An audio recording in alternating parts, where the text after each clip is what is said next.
Bonjour à tous. Merci de nous avoir rejoints pour les premiers qui sont arrivés. Alors, je vais commencer pour ma part, Samuel Després. Je suis ingénieur commercial et technique chez ByTheWay depuis 6 ans maintenant. Je suis accompagné de Nicolas Julien, que je vais laisser se présenter. Moi, pour ma part, je suis du côté technique, ingénieur système et réseau depuis maintenant 2 ans, un peu plus de 2 ans et demi, et voilà, je travaille sur les solutions réseau et logiciels type Manage Engine et autres. Donc aujourd'hui, on se voit sur la partie Cisco Meraki full stack. Qu'est-ce que ça veut dire full stack? Vous le voyez hein, sur ce qui est filmé, c'est l'ensemble des équipements Meraki qui vont passer, ils vont vous être présentés après par Nicolas dans le détail, hein, chacun des équipements et surtout le dashboard qui est la force de Meraki. Juste avant ça, je vais parler un petit peu de ByTheWay, je vais faire court, je vais aller vite. Donc ByTheWay, on est une entreprise, on est une ESN basée à Vandeville qui a 20 ans d'expérience. Notre cœur de métier, c'est l'infrastructure, système et réseau et la sécurité. Aujourd'hui, après 20 ans, on est une trentaine de collaborateurs et on a à notre catalogue 50 solutions certifiées, qui sont des solutions créées par des éditeurs comme Cisco, des constructeurs comme Lenovo et autres, que nous, on benchmark, qu'on valide en interne et qu'on propose à nos clients. On le voit sur la slide qui arrive ici, hein, donc ByTheWay, une équipe de passionnés, mais je voudrais surtout dire une équipe d'experts. On est une quinzaine d'ingénieurs aujourd'hui qui ont en général, on va dire, une quinzaine d'années d'expérience dans la technique et l'intégration. On a une très forte satisfaction client. On a une très grande proximité avec nos clients. Hein. Le directeur commercial, Jonathan Dalamota, aime bien dire qu'on fait du cousu humain pour nos clients. On essaie de toujours trouver la bonne solution à nos clients et surtout de l'intégrer et de faire un travail commun avec ce dernier. On est centre de formation qui était Datadoc et maintenant Calliope. On propose 4 formations différentes et on construit aussi des formations à la demande de nos clients. D'accord. Aujourd'hui, en formation, une qui pourrait être intéressante, qui pourrait être positionnée au regard du projet aujourd'hui, de la proposition, c'est la formation réseau, où on vient pendant 4 jours proposer une formation complète pour voir tous les fondamentaux réseau. Alors, on travaille sur du matériel Cisco, mais on reste assez généraliste pour la gestion du réseau. ByTheWay, on intervient sur les différentes couches de la pyramide du système d'information, hein, la couche basse, qu'on va aborder un petit peu aujourd'hui hein, en partie, la partie LAN, le réseau, les interconnexions, le SD-WAN, le firewalling et autres. Toute la partie matériel, serveur, stockage et toute la partie virtualisation, que vous devez certainement bien connaître, avec une appétence aussi sur la partie cloud pour tout ce qui est migration de messagerie on-premise vers l'environnement unifié et collaboratif de Microsoft 365. On va accompagner beaucoup de nos clients et réaliser plusieurs fois dans l'année des PRA et des PCA pour nos clients, donc c'est-à-dire de l'accompagner de la rédaction à la construction du PRA jusqu'à le fait de jouer le PRA pendant une semaine ou deux et de s'assurer que tout ce qui a été écrit, pensé, fonctionne et que le client est bien protégé sur cette partie-là. Et tout en haut de la pyramide, des outils de gestion, parce que pour piloter tout ça, il faut des outils. On va avoir un partenariat très fort avec certains éditeurs qui vont proposer des solutions de gestion de parc, de supervision et autres sur les domaines de compétences. On a fait graviter autour de ça la sécurité, parce qu'aujourd'hui, c'est une part très importante. On abordera ce sujet-là aussi dans le webinaire tout à l'heure, pour vous présenter un peu comment on peut analyser des choses avec Meraki sur son réseau. La partie monitoring, on verra également cette partie-là avec Meraki, parce que Meraki, au-delà de vous proposer la facilité de configuration, va vous proposer aussi la facilité de supervision de vos équipements et du maintien en condition opérationnelle. On a une équipe de 6 personnes qui font du maintien en condition opérationnelle pour nos clients, donc ils s'assurent que tout fonctionne dans l'infrastructure de nos clients.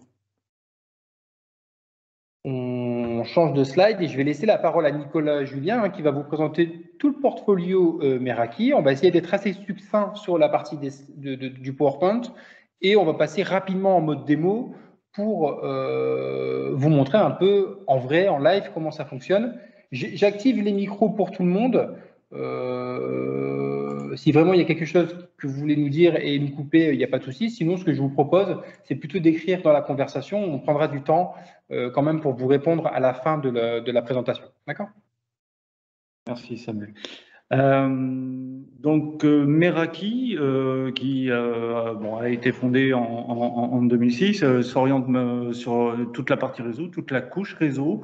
Ils ont commencé en 2006 avec des bornes Wi-Fi pour s'orienter vers la partie LAN et ainsi de suite, pour arriver jusqu'à aujourd'hui avec les derniers nés qui sont de la famille IoT, avec les sondes, les capteurs et les caméras. Donc, c'est une solution qui est orientée cloud. J'insiste sur ce point parce que tout sera administré à partir d'un portail unique, quels que soient les sites que vous voulez manager, si vous êtes multi-site ou bien vous voulez gérer un seul site unique, vous allez tout administrer à partir du cloud, à partir du portail d'accès qui sera accessible sur le site de Meraki. Les principaux avantages du cloud, donc déjà d'une part, c'est la simplicité d'utilisation. On n'a pas besoin de rentrer dans du technique pur et dur pour pouvoir y accéder. On peut administrer tous ces éléments à partir d'un seul endroit et sans interface en ligne de commande. Vous verrez après dans la démo, au niveau du dashboard, tout est épuré, tout est écrit de façon claire et qui plus est, il y a une documentation qui est assez complète et très compréhensible. Si vous avez des points d'obscurité à soulever. En ce qui concerne la maintenance logicielle de vos équipements, tout est simplifié au maximum puisque tout est automatisé à partir du cloud. Tout ce que vous avez à faire en tant qu'administrateur réseau sera de planifier ces mises à jour. Et à partir de là, elles se déclencheront selon le schedule voulu. L'évolutivité, il n'y a qu'un seul contrôleur, il n'y a qu'un seul endroit à partir duquel vous allez administrer vos machines. Il n'y a pas besoin que vous soyez un seul site ou qu'il y en ait plusieurs à équiper. C'est simple au possible. Vous n'avez qu'à introduire vos équipements sur le dashboard Meraki, les affilier à un réseau, à un site, à un environnement, et à partir de là, c'est du zero touch provisioning. L'équipement sera tout de suite avec sa configuration de production et pourra fonctionner normalement avec très peu, un minimum, on va dire, de manipulation. La fiabilité, effectivement, on peut se dire que administrer ces équipements à partir du cloud, le jour où il n'y a plus de cloud, où il y a un problème sur votre liaison Internet ou One, on pourrait très bien ne plus, se dire que les équipements ne fonctionnent plus.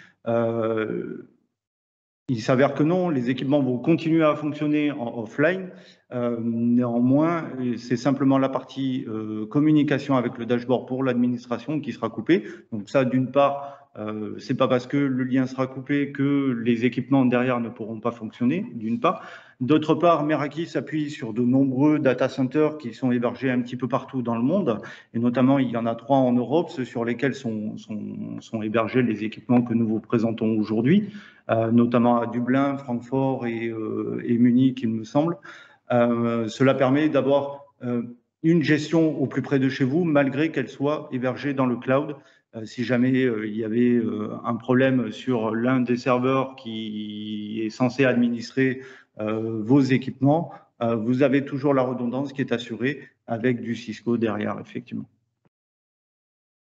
Enfin, le contrôleur hors bande, ça veut dire quoi? Ça veut dire simplement que les communications qui sont faites entre les équipements et le dashboard Meraki sont complètement séparées du réseau de production.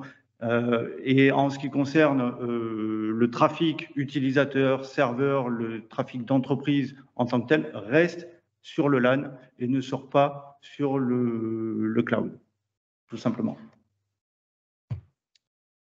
Donc là, on va vous présenter un portfolio, une vue d'ensemble de la gamme Cisco Meraki.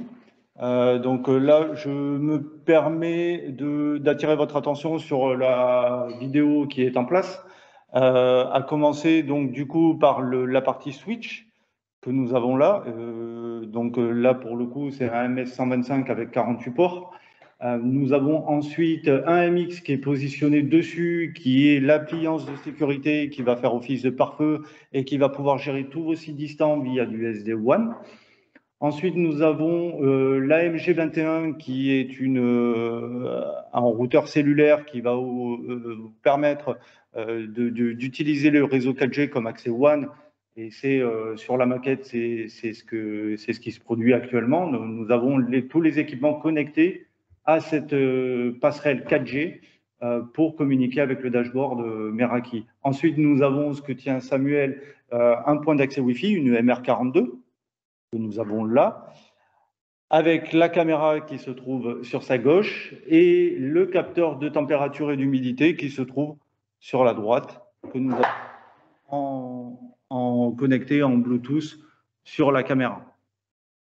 Ça, nous avons un full stack. Et si je peux attirer votre attention sur la partie gauche de l'écran, vous devriez avoir aussi le téléworker qui est un petit peu en arrière, qui est une passerelle qui permet de connecter les gens qui sont en télétravail et les petites succursales. Donc voilà, vous avez un système complet. Meraki propose aussi un MDM, mais pour des problèmes de licence, nous n'avons pas ce qu'il faut ici pour le présenter aujourd'hui. Et Meraki Insight, qui est un outil de supervision un peu plus poussé, un peu plus qui va vous permettre de monitorer et de superviser l'expérience utilisateur. Voilà. Donc, en ce qui concerne la partie switch, on peut se dire que malgré le fait que ce soit simplifié au maximum, les fonctionnalités soient limitées. Il n'en est rien. Derrière, nous avons du matériel Cisco et nous avons toutes les fonctionnalités que l'on pourrait retrouver sur un switch qui est administré localement. Nous avons la possibilité, selon les modèles, de stacker de plusieurs sortes possibles les switches. Nous avons des switches L2, L3, la possibilité d'agréger des liens en LACP. Tout est administré, il n'y a aucun switch non manageable, tout est administré à partir du cloud. Vous pouvez, à partir de là, utiliser les ports pour délivrer de la PoE aussi. Des outils qui sont intégrés dans le dashboard qui permettent de faire du troubleshoot. Vous avez les captures de paquets, on va le voir ensuite. Vous avez la possibilité de tester les câbles sur chacun des ports ou encore faire des pings et des tracers, afficher la table ARP, etc. Le protocole LLDP, CDP embarqué pour permettre de générer une topologie et d'avoir une vue graphique, ce que vous avez à l'écran sur la partie droite des équipements avec les différents liens, les ports sur lesquels ils sont connectés, etc.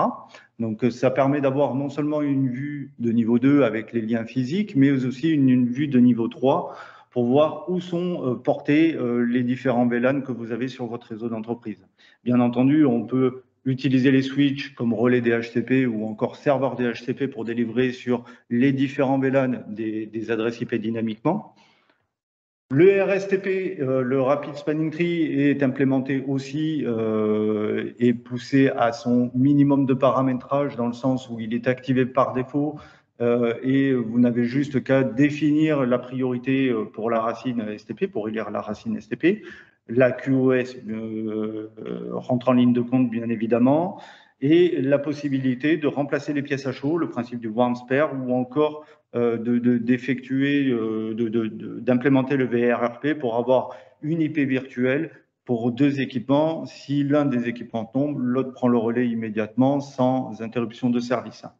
Et enfin, la partie switching, à l'instar de des autres modèles, permet d'effectuer une mise à niveau des firmwares graduellement. On peut considérer que nous allons mettre en place une mise à jour de firmware sur les switches moins critiques pour après déplacer la mise à jour vers les switches un peu plus critiques et se déplacer ensuite vers les switches cœur de réseau, par exemple, pour effectuer la mise à jour une fois que la version du firmware aura été éprouvée chez vous au sein de l'entreprise et que il n'y aura pas eu besoin de faire de downgrade possible s'il y avait eu un problème suite à cette mise à jour.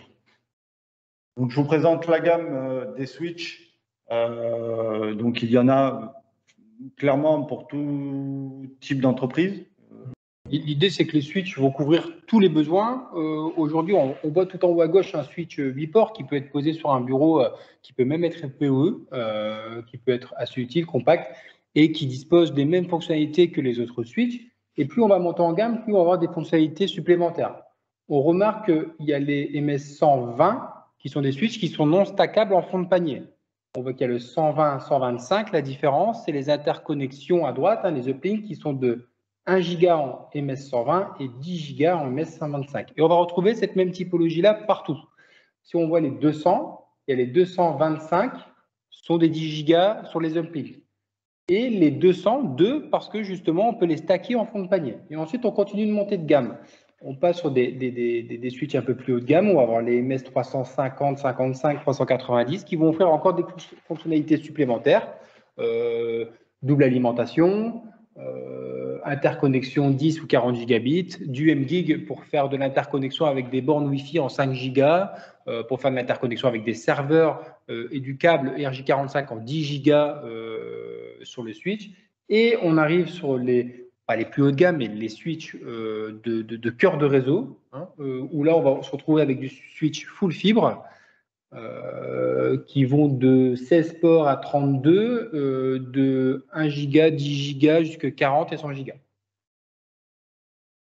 Vraiment un éventail large, oui, pour couvrir toutes les tailles d'entreprise.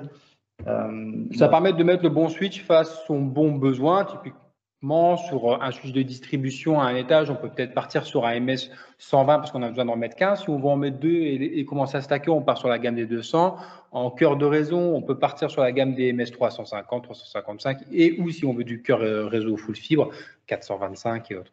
Voilà. Je vous invite, si vous voulez voir les caractéristiques détaillées, vous avez tout sur le site de Meraki, où vous pouvez prendre contact avec nous pour avoir plus de détails. Ouais. En ce qui concerne la sécurité, les appliances MX vont vous permettre d'une part de faire office du TM et d'autre part de pouvoir appliquer à votre entreprise le concept de SD-WAN si vous avez plusieurs sites. Pour monter des tunnels de façon automatique entre sites via un lien IPsec, en fait. Et ça se fait de manière très simple. À partir du moment où vous avez un MX central, vous pouvez avoir des MX par site et qui vont se connecter de façon automatique sur votre site principal. Donc l'idée, c'est de s'affranchir des connexions, des liaisons opérateurs en se disant j'ai un MX sur mes sites distants, un MX, donc un firewall finalement. J'ai un firewall sur mon site principal MX et sur mon site distant, je vais avoir une connexion FTTH grand public pas très cher et pourquoi pas un backup en 4G. Finalement, j'ai 5-6 personnes sur le site distant. Ça permet de réduire les coûts de connectivité, mais aussi de se dire j'ai de la haute disponibilité parce que automatiquement, les équipements, sans intervention humaine, vont être capables de monter un lien VPN entre le site principal et le site distant. Et si le lien du site distant tombe, la FTTH par exemple, il va faire la même chose au travers de la 4G. C'est d'autant plus intéressant que puisque le MX est connecté directement au dashboard Meraki, évidemment, il se présente au dashboard Meraki avec une IP publique. Ce qui fait que même si l'IP publique de l'agence distante change, le lien IPsec va se remonter automatiquement. On quitte le monde de la ligne de commande ou autre où il fallait commencer à faire la phase 1 IPsec, phase 2, s'assurer. Non, tout est géré par le dashboard et on vient dire tu connectes le site A au site B en un clic, le site A, B, C en un clic et autres assez rapidement. Et donc l'idée c'est quand même de s'affranchir des coûts de la MPLS et aussi le fait que quand on est en MPLS, on est lié, pieds et poings liés à un opérateur. Là, on peut commencer à optimiser les coûts de ces opérateurs et de profiter de la flexibilité du SD-WAN sur le sujet. Et on parle quand même d'un firewall, donc on est quand même sécurisé. On va quand même faire des règles de filtrage. On a tout un niveau de règles de filtrage au travers du TM qui va vous permettre de faire source-destination. On verra dans le détail tout à l'heure, sur ces destinations, sur tel port, j'autorise ou je bloque, et aussi du niveau 7, ça, Nicolas vous l'expliquera bien mieux que moi. Voilà. Un autre avantage que l'on peut avoir, c'est demain, alors je vais prendre l'exemple du retail par exemple, vous avez 4 magasins, demain vous en ouvrez 3 autres, c'est d'autant plus facile à mettre en œuvre et de ne pas se poser de questions concernant un contrôleur ou concernant des coûts supplémentaires pour l'installation de tel type d'équipement. Là, vous avez juste à prendre un énième MX, une énième appliance, vous l'incorporez à votre nouveau réseau et à partir de là, vous mettez en place le tunnel très simplement, sans manipulation difficile ou autre. En ce qui concerne les boîtiers, ils ont la possibilité, alors pour la plupart des modèles, ils ont la possibilité de connecter un lien WAN, mais vous pouvez avoir un second WAN qui va vous permettre de faire de la régulation, de la gestion de trafic optimisée, prioriser un lien WAN plutôt qu'un autre, ou faire carrément du failover. Si jamais il y a un lien WAN qui tombe, l'autre prend le relais de façon automatique. Donc vous avez après toutes les mesures de protection qui sont implémentées depuis les technologies Cisco. On va retrouver l'IDS IPS qui va s'appuyer sur Cisco Snort. Vous pouvez implémenter des règles Umbrella qui vont s'imbriquer directement au niveau du dashboard Meraki. Implémenter les fonctions de couche 3, mettre en place des serveurs DHCP, et Meraki propose aussi des appliances virtuelles pour la partie cloud. Vous avez ici un portfolio un petit peu plus complet de ce que propose Meraki à l'heure actuelle, à commencer par les appliances que l'on pose, qui sont, enfin, qu'on va appeler desktop, en fin de compte, en sachant que tout ce qui se termine par W, c'est que les appliances proposent du Wi-Fi, tout ce qui se termine par C propose des cartes SIM, des modems cellulaires pour pouvoir faire du failover si jamais votre lien principal tombe, ça communique sous réserve d'avoir mis une carte SIM et d'avoir l'abonnement adéquat. Cela permet de faire du failover directement sur de la 4G pour vous permettre d'avoir le moins d'interruptions de service possible. Et ensuite, nous avons les modèles rackables à partir du MX85 jusqu'au MX450 qui seront dimensionnés. Les modèles seront choisis en fonction des utilisateurs qui vont être connectés dessus et du trafic qui va passer au travers. Donc l'idée, vous l'avez compris, hein, sur les modèles en haut, plutôt des modèles qui seront posés dans une agence. En fonction de la taille, on va changer de modèle. Les modèles au milieu, plutôt ceux qui vont être positionnés en data center, surtout qu'on va être capable d'avoir par exemple un MX85 à CIV 5.1 et MX85 à CIV 11.1, si jamais j'ai deux salles géodispersées, et de se dire, voilà, j'ai mon MX64 qui est à Lyon, se connecte automatiquement au travers du SD-WAN sur le MX de 5.1, et si jamais il tombe en panne, automatiquement le flux est redirigé sur l'autre site. Pour la partie Wi-Fi, nous avons des points d'accès Wi-Fi en Wi-Fi 5 et Wi-Fi 6 proposés par Meraki, avec toujours, pour être au plus près du client qui se connecte sur votre réseau, un filtrage de niveau 4 et de niveau 7 aussi, qui va refléter un petit peu ce qui se passe sur les MX. Bien entendu, on peut diffuser jusqu'à 15 SSID, que ce soit en 2 Go4 et 5 GHz, là, il y a une petite faute, et la possibilité de connecter des IoT en Bluetooth. Et si un point d'accès pour des contraintes environnementales se trouvait un petit peu hors du réseau, elle a la possibilité de se connecter sur la borne d'accès la plus proche. On va faire à ce moment-là de l'automesh pour qu'elle puisse, elle, être administrable à distance sans qu'elle soit connectée au réseau de façon filaire. Toutes les bornes sont en PoE et on va pouvoir les brancher très facilement.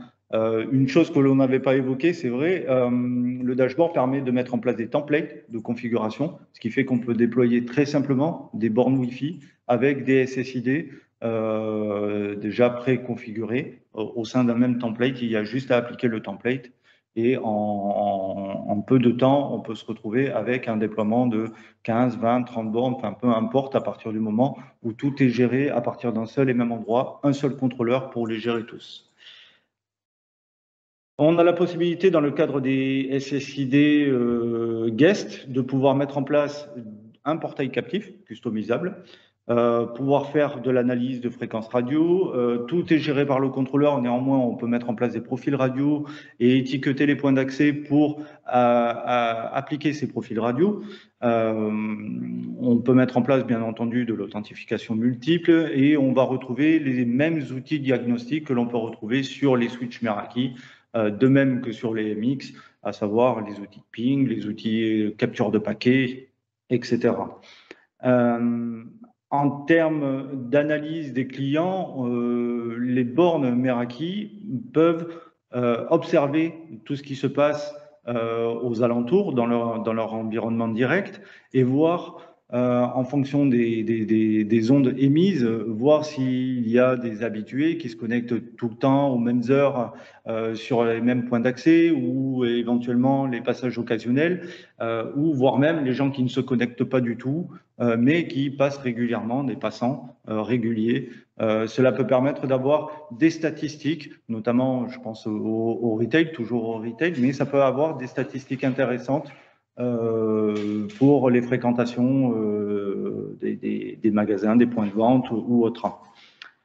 À partir du moment où les clients sont connectés à un point d'accès, on est capable de les localiser en ayant intégré au préalable des plans d'architecte, des étages sur lesquels sont positionnées les bornes. Tout ça se fait au travers du dashboard Meraki. Et à partir de là, on peut afficher une heatmap en fonction des heures, en fonction du déroulé de la journée. On peut voir la fréquentation, les zones de chaleur, là où il y a eu le plus de fréquentation ou non. Ça peut être intéressant aussi. De la régulation de trafic aussi, toujours pareil, la sauce Meraki qui permettra de permettre, soit au niveau du SSID, soit au niveau du client, de pouvoir réguler le trafic et d'implémenter la technologie de speed burst, c'est-à-dire de dire à un moment donné, il y a un client qui souhaite télécharger un fichier assez volumineux, on va lui permettre pendant un temps très court, je crois que c'est de l'ordre de quelques secondes, dire voilà, tu peux excéder le trafic, la limite de bande passante que je t'ai appliquée pour télécharger ton fichier, et puis à partir de là, après, il revient dans sa stratégie de sécurité. Au niveau des bornes, on va retrouver des bornes en environnement intérieur et en environnement extérieur. Là où vous avez les petites parenthèses avec un E, c'est tout simplement pour dire que vous avez la possibilité de mettre des bornes externes, portées ou déportées. Des centaines externes. En déporté, on peut en mettre en intérieur aussi, si on l'avait fait en zone logistique aussi. Oui. Et c'est des antennes externes. Donc voilà, là aussi c'est pareil, on en a un petit peu pour tous les types de déploiement. Du petit bureau, de la petite. Ce qui va différencier, c'est le nombre de streams présents sur la borne. Et c'est surtout une notion de performance et de densité de personnes qu'on va couvrir avec la borne. Donc ça, évidemment, c'est quelque chose qu'on travaille avec nos clients en disant, voilà, si on est plutôt dans une salle de réunion, on va mettre ce type de borne-là. Là, on est à l'extérieur, on va mettre ce type de borne-là. Dans un tout petit bureau isolé, on va mettre plutôt ce type. Donc là, on a toutes les bornes qui répondent à tous les besoins. Et toujours, l'avantage, c'est qu'elles sont managées de la même façon dans le dashboard. On le verra juste après. Pour la partie wireless LAN, la partie cellulaire, nous avons les MG21 et les MG41 qui permettent d'avoir une connexion sur le réseau cellulaire à partir du moment où on met une carte SIM. Les MG21 vont pouvoir avoir un slot de carte SIM. Les MG41 proposeront 2 slots de carte SIM, donc en nano SIM. Elles sont certifiées IP67 et permettent du coup de pouvoir être posées à l'extérieur puisqu'elles sont étanches. Et on a une double alimentation, soit elles sont connectées comme c'est le cas ici sur la vidéo, la maquette que nous vous présentons en PoE, soit avec une alimentation externe, et ce qui permet éventuellement d'avoir ce lien de secours. Et si vous mettez ça sur la prise numéro 2 d'un MX, par exemple, ça permet de faire un failover sur ce réseau cellulaire. En ce qui concerne la vidéo, nous avons des caméras, plusieurs types qui ne seront pas présentés ici. Nous, pour le coup, on a une MG, c'est une MV22. Voilà, toutes les caméras vont vous proposer une indexation intelligente des mouvements. Elles embarquent toutes un SSD pour le stockage vidéo en local, avec possibilité, si vous voulez, une rétention supérieure, avec possibilité d'avoir de la rétention dans le cloud aussi, mais au départ, c'est du stockage local en SSD. Vous avez des capteurs, une caméra infrarouge et des capteurs de luminosité basse et de la détection intelligente alimentée par du machine learning. Donc ça va vous permettre vraiment d'appliquer, de faire fonctionner votre caméra dans des applications et des environnements différents. Et enfin, les derniers nés de la gamme de la marque Meraki, l'environnement, toute la partie IoT.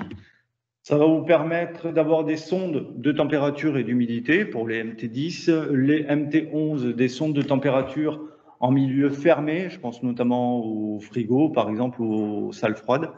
Des capteurs de fuite d'eau, d'humidité, les MT12, et enfin les capteurs d'ouverture de porte, les MT20, par exemple, très pratique si, par exemple, on veut avoir une alerte déclenchée si l'ouverture d'une armoire a été déclenchée ou pas, par exemple.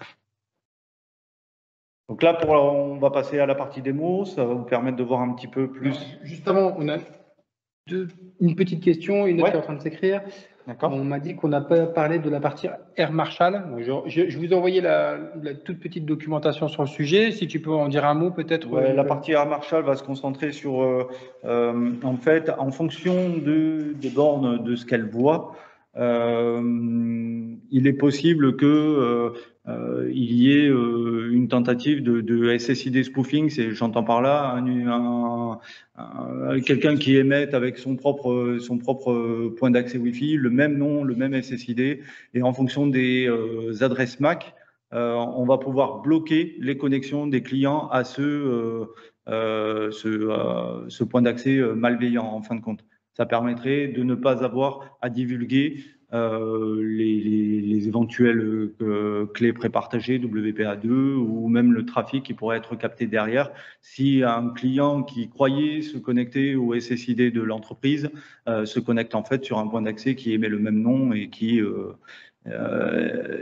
malveillant en fin de compte. Donc pour la partie démo, je vais quitter la présentation et me mettre sur le dashboard Meraki. Alors le dashboard Meraki, ça se présentera toujours de la même façon. Vous avez l'organisation, et vous avez 3 niveaux en fin de compte. Vous avez l'organisation dans lequel vous allez avoir plusieurs réseaux qui correspondent à vos sites. Donc là, pour le coup, ce sera le site principal. Vous avez un site distant qui n'est pas fonctionnel, mais voilà, c'est pour vous montrer que vous pouvez avoir autant de réseaux. Je prends toujours le cas du retail, mais vous pourriez avoir autant de magasins qu'il y a de réseaux ici, avec tous les équipements concentrés. Donc je reviens là-dessus. Et dans ce réseau, vous avez le full stack, c'est-à-dire pour chaque équipement, un menu distinct avec une partie monitoring et une partie configuration qui va vous permettre de régler et de paramétrer vos équipements. D'accord ? Donc là, on voit la partie site. La partie site va vous permettre d'afficher un certain nombre de choses. On peut voir l'état du trafic, les applications, ce qui s'est passé un petit peu. La partie analyse du trafic va vous permettre de voir un petit peu plus dans le détail ce qui se passe sur votre réseau. Les choses, on voit qu'il y a du HTTPS Meraki, on voit qu'il y a eu du ping à un moment donné, de l'UDP, etc. Je reviens sur la partie client. Si vous voulez faire du troubleshoot ou regarder un petit peu ce qui se passe sur votre réseau, si vous cliquez sur le client, vous allez pouvoir afficher la façon dont il s'est connecté sur votre réseau. Donc là, moi, je me suis connecté en Wi-Fi ce matin, à un moment donné, sur la borne Meraki, qui elle-même est connectée via le port 46 du switch, etc., etc. Et on peut aller comme ça. C'est ce qui permet, via les protocoles LLDP et CDP, au dashboard Meraki, d'implémenter derrière une topologie que je vous montrerai ensuite. Donc, vous avez les liaisons. Alors, le fait que je sois passé en connexion Wi-Fi me permet de voir toutes les étapes de connexion. Donc, d'abord l'association, puis l'authentification, puis la délivrance d'une IP via un DHCP, etc., pour arriver au succès de l'authentification et de la connexion de mon poste sur le réseau de l'entreprise. Vous pourriez avoir ici un graphe qui serait plus en dents de scie parce qu'il y a des problèmes de connexion ou autre. Ça vous permet d'avoir non seulement une partie analyse, mais aussi une partie troubleshoot. Ça vous permet d'avoir les choses claires. En termes de performance, vous allez avoir des statistiques au niveau du Wi-Fi, puisque je me suis connecté comme ça ce matin. Et vous allez avoir une chronologie, une timeline de ce qui s'est passé par rapport à mon PC depuis que j'ai implémenté la maquette. Ça, d'une part. La topologie que nous voyons ici, c'est ce que voit le dashboard au travers de notre réseau. Donc, nous avons la passerelle MG21. Derrière, nous avons le switch qui forcément l'alimente en PoE et nous avons les équipements, que ce soit le MX, la caméra et la borne Wi-Fi connectée. Ça vous permet d'avoir une vue automatique sans faire quoi que ce soit. Vous avez une map, une topologie réseau de votre entreprise. Vous auriez des liens redondants, etc. Vous auriez une petite case en haut qui vous permettrait de les afficher aussi, si vous aviez par exemple des boucles et des liens bloqués par le spanning tree, par exemple. Et vous avez ensuite, donc ça c'est pour la partie couche 2, vous avez ensuite la partie couche 3 qui va vous permettre de voir quels appareils, quels devices portent les VLAN que vous avez implémentés. Donc là, en l'occurrence, il se trouve que c'est le MX qui porte les VLAN. Un pour le VLAN de management Meraki, je vous ai dit, c'est un réseau out of band. Je mets en place un réseau isolé à part par rapport au réseau d'entreprise, le fameux réseau défaut, qui permet de véhiculer toute la data des postes clients et des serveurs. Nous avons la partie capture de paquets, dans le cadre de troubleshoot par exemple, ou pour affiner, vous avez la possibilité du coup de vérifier en fonction des équipements. Vous pouvez faire de la capture de paquets et voir ce qui se passe au travers des liens, soit en export, en backup pour l'importer derrière sur du Wireshark, soit directement en affichant au fil de l'eau. Vous aurez le résultat dans la partie inférieure de l'écran. Le journal d'événements, c'est un petit peu les logs, hein, la partie log, et puis toute la partie administration, consultation des alertes si vous voulez mettre en place des alertes, des politiques de groupe, mettre en place les utilisateurs, qui doit avoir accès au dashboard et avec quel rôle, etc., etc. Pour la partie commutateur, la partie switching, ça va être la principale. On va avoir la liste des switches que nous avons. Là, en l'occurrence, il y en a un connecté, c'est celui de la maquette. Et vous avez un état de tout ce qui se passe avec les différents ports et les ports alimentés en PoE, la liaison montante qui permet aux switches et aux autres équipements d'être vus sur le dashboard Meraki, puis la liste des clients connectés et qui transitent sur le réseau. Voilà, on peut cliquer directement sur chacun d'entre eux pour voir ce qui se passe et atterrir sur la fiche que je vous ai précédemment montrée. Vous avez la possibilité derrière de configurer les ports. Alors pour les configurer, c'est très simple. Hein. Je veux dire, il n'y a pas plus simple. Vous avez un jour l'idée de faire une interco avec 2 ports vers un autre switch. Ben, vous sélectionnez tout simplement les 2 ports en question et vous faites agrégation et vous avez monté votre agrégat en LACP ici. Voilà, port 2 et 3, c'est fait. Ça m'a pris 2 clics et le résultat est là. Il n'y a plus qu'à faire la même chose de l'autre côté sur l'autre switch. Donc, je vais les séparer pour le coup.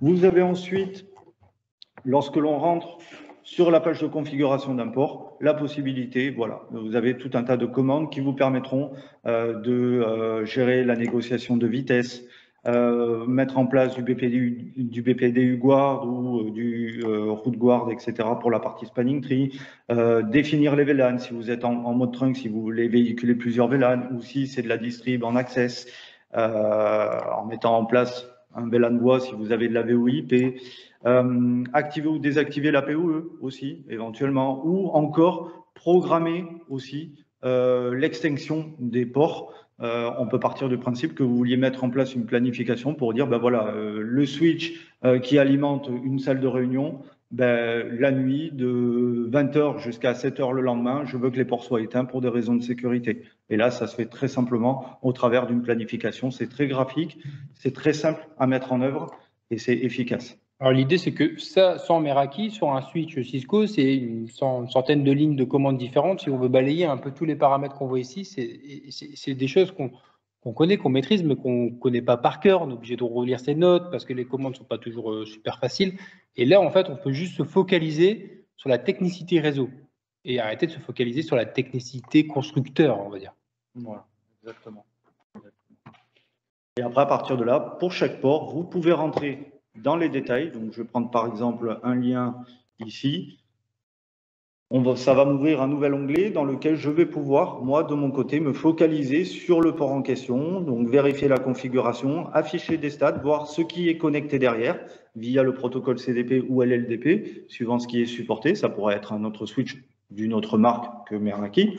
L'alimentation, voir s'il y a des clients connectés ou non. Or là, pour le coup, il n'y en a pas.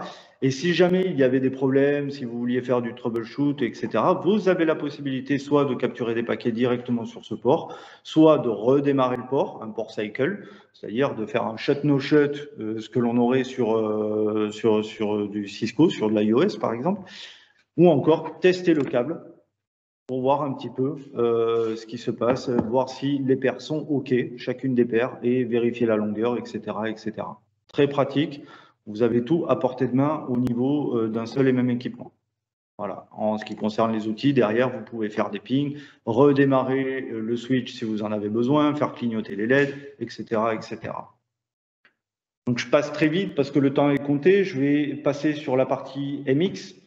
Notamment les règles de pare-feu. Donc, on peut voir un petit peu au niveau de l'équipement d'abord, voir quelques stats. On peut voir si l'équipement officiant en tant que serveur DHCP, effectivement, il a délivré des adresses DHCP à quelques machines. On peut voir les statistiques de la liaison ascendante. En l'occurrence, là, c'est la liaison cellulaire offerte par la MG21. Et on peut se focaliser ensuite sur la partie pare-feu, d'une part, pour voir les règles que nous pouvons appliquer, en partant du principe que les règles de couche 3, ce sont les règles. On part du principe chez Meraki avec un MX que par défaut, tout est bloqué en entrée, donc depuis l'extérieur vers votre réseau interne, et tout est autorisé de l'intérieur vers l'extérieur. À partir de là, vous pouvez mettre en place des règles de blocage de l'intérieur vers l'extérieur. D'accord. Et si vous voulez publier derrière des serveurs vers l'extérieur, un site web ou autre, vous avez la possibilité de rajouter des règles de redirection NAT, soit du NAT 1.1, soit du NAT 1 mini, etc., etc.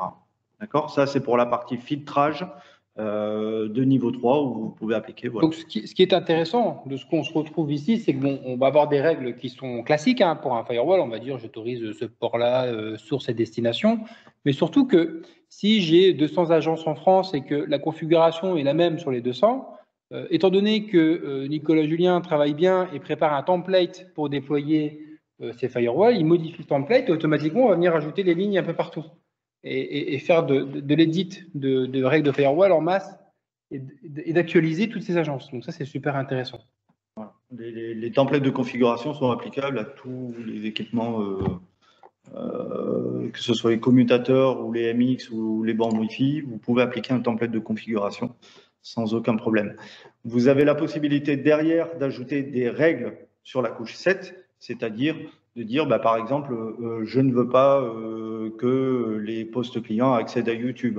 Ou alors, on peut faire, sous réserve d'avoir la licence Advanced Security, vous pouvez faire de la géolocalisation d'IP et dire, voilà, le trafic qui vient de vers et de ou en provenance, vous pouvez dire, bah, voilà, je ne veux pas que qu'il y ait du trafic à partir de tel ou tel pays. Voilà pour la partie pare-feu. Vous avez ensuite la partie VPN. Alors, on n'a pas pu implémenter un site distant, faute d'avoir un site distant adéquat, mais ça permet de pouvoir connecter de façon très simple les sites distants via un tunnel IPsec. Il suffit simplement de déclarer un hub ici et de déclarer les réseaux que l'on veut publier de l'autre côté sur le site distant. Et à l'inverse de ça, sur les sites distants, les établir en tant que spoke et déclarer les réseaux qui sont sur le site distant que l'on veut publier en mode VPN. À partir de là, le contrôleur dans le dashboard Meraki, le contrôleur sur le cloud va faire le reste du boulot. Vous n'avez à vous occuper de rien d'autre. C'est quelques clics pour interconnecter des sites. Voilà, c'est vraiment très simple. C'est vraiment très simple. La partie SD-WAN et gestion du trafic, dans le cas de si vous aviez plusieurs liaisons ascendantes, si vous aviez plusieurs WAN, vous pouvez moduler le trafic, la bande passante, avoir quelques statistiques en fonction des destinations, du trafic des destinations, prioriser un lien plutôt qu'un autre, activer la répartition de charge ou non et faire du failover en appliquant, en disant voilà, moi si le lien est coupé, je veux basculer automatiquement sur l'autre lien sans aucun problème. Et vous pouvez au travers de stratégies ajouter des préférences et dire voilà, je veux ajouter par exemple tout ce qui est jeu, je veux que ce soit au minimum du minimum du minimum. Voilà, par exemple. Donc ensuite, il y a toute la partie QoS qui rentre en ligne de compte aussi. Donc, voilà. Vous avez ensuite la partie protection contre les menaces. Donc ça, c'est pareil. Si vous avez la partie la licence Advanced Security, vous pouvez implémenter le moteur AMP qui se trouve implémenté directement dans le boîtier et qui va vous permettre de vérifier, de scanner les éventuels fichiers que vous téléchargez, que les clients téléchargent à partir de l'extérieur et sur votre machine. Ça va permettre d'avoir une première couche de sécurité avec la protection IDS, IPS et éventuellement la protection Umbrella, qui est une couche de sécurité sur le protocole DNS, implémenté par Cisco. Pour la partie Wi-Fi, on montre rapidement les SSID. Les SSID, donc comme vous pouvez le voir, là il y en a 4 disponibles, mais on peut en afficher 15 sans aucun problème si vous voulez en diffuser 15. Et pour chacun d'entre eux, on va pouvoir modifier les paramètres, soit au travers d'un template de configuration, soit directement sur site et voir comment il va se comporter au niveau des exigences de connexion. Si on le met en tant que Wi-Fi guest, là pour le coup, il sera ouvert avec un portail captif que vous en avez de plusieurs sortes. Vous pouvez très bien juste avoir une case à cocher pour accepter les conditions générales d'utilisation, ou vous devez avoir l'invitation d'un administrateur réseau pour pouvoir vous connecter, ou encore avoir une connexion directement générée soit par le cloud Meraki, soit par un serveur Radius ou encore un Active Directory, etc. Donc, c'est très bien pensé, c'est très complet. Vous pouvez présenter le portail captif, le rendre facultatif. Les personnes qui se connectent sur le Wi-Fi Guest peuvent très bien passer outre ce portail captif pour pouvoir accéder à Internet, ou non, vous pouvez obliger les utilisateurs à passer par le portail captif et le représenter tous les X temps, les 2, 3 heures, 4 heures, pour qu'ils se reconnectent convenablement au Wi-Fi Guest. Le réseau d'entreprise, vous pourrez avoir du 802.1x. Là, par exemple, bon, là, on a mis du WPA2, mais on pourrait partir du principe que vous voulez contrôler les accès via un serveur Radius, le vôtre en l'occurrence, et vous déclarez vos serveurs Radius avec la clé de chiffrement qui va bien, la clé partagée, et tout est géré derrière par votre serveur Radius. Voilà pour les SSID. Le fait que vous implémentez du Wi-Fi avec Meraki, ça va vous donner accès à un certain nombre de rapports. Je pense notamment à la carte thermique Alors là, qui ne sera pas forcément parlante parce que qu'un seul poste, c'est pas compliqué, il n'y a eu qu'un seul poste au cours des 24 heures. Mais on pourrait partir du principe que ce soit un groupe de bornes à un étage, vous cliquez sur le bouton play et vous allez avoir une heatmap, une carte de chaleur en fonction des postes clients qui se seront connectés sur votre réseau Wi-Fi durant les dernières 24 heures en fin de compte. Et ça peut être sympa si on veut analyser ce qui s'est passé, voir les points chauds, les points froids, etc. Les bornes qui connectent le plus de clients ou une manière très graphique de le faire. Qui plus est, on va avoir des données de localisation qui vont nous permettre d'afficher ce dont je vous parlais tout à l'heure, des rapports concernant la fréquentation de vos lieux en fonction de ce qui est vu. Voilà. Là, ici, on voit par exemple qu'il y a eu 7 passants. Donc, la borne a vu passer 7 devices, on va dire, et 4 visiteurs se sont connectés et à l'heure actuelle, 0 le sont actuellement. Voilà. Vous allez avoir tout un tas de stats que vous pouvez exporter derrière au format CSV pour analyse complémentaire. Voilà pour la partie Wi-Fi. Je passe très rapidement. Alors, vous avez les paramètres radio, etc. Vous avez la possibilité d'afficher les spectres de fréquence aussi ou d'afficher un état de santé de votre réseau Wi-Fi. Ce qui peut être sympa. Le problème, c'est que n'ayant pas trop de données dessus, ça sera compliqué. En termes de caméra, vous avez la caméra qui diffuse et vous allez normalement voir. Mais non, je pense qu'on va voir plus le plafond. Voilà, c'est ça, le plafond.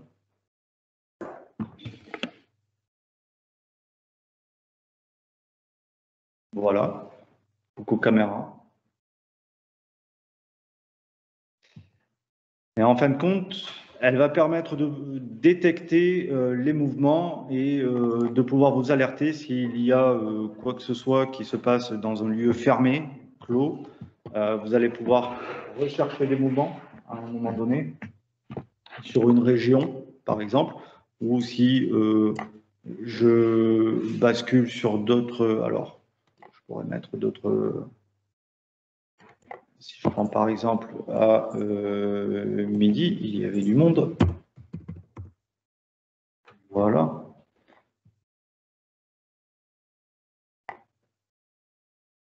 On se retrouve donc avec une timeline et vous voyez, il y a des petits rectangles qui vous permettent de voir si effectivement il y a eu des mouvements à un moment donné.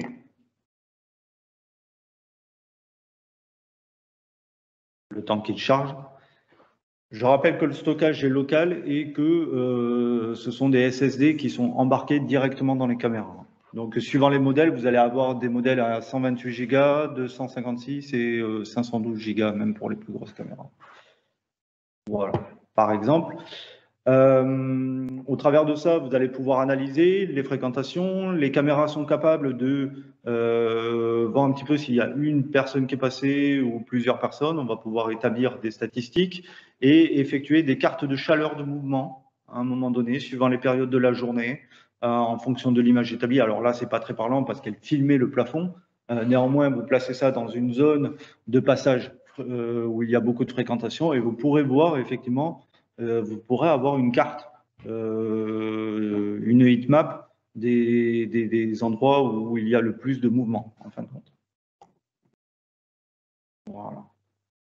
Donc toujours pareil, après en termes de paramètres, vous allez avoir tout un tas de paramètres pour la rétention, pour la qualité de l'image, le zoom, est-ce qu'on zoome pas, est-ce qu'on se focus sur une zone spécifique, etc., en fait.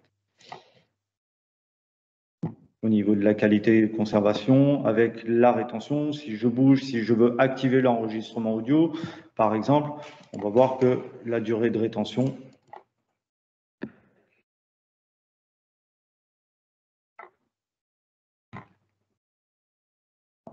si je mets en qualité élevée, c'est moins bon, etc., etc. Donc, on peut ensuite garder le stockage jusqu'à ce qu'il soit rempli, ou bien effectuer une suppression de métrage au bout de X jours si besoin. En fait. Donc après, vous pouvez agir sur les capteurs de faible luminosité, les alertes de mouvement, etc.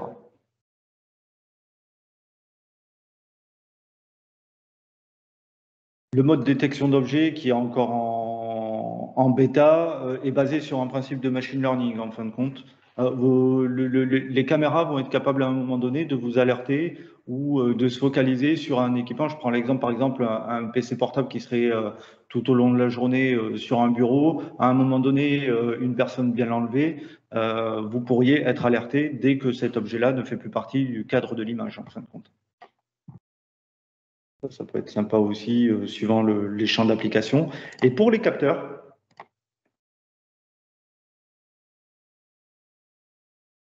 nous avons ici un MT10 qui nous a permis de mesurer la température et l'humidité. Donc là, en l'occurrence, ce sera la température et l'humidité de la pièce ici.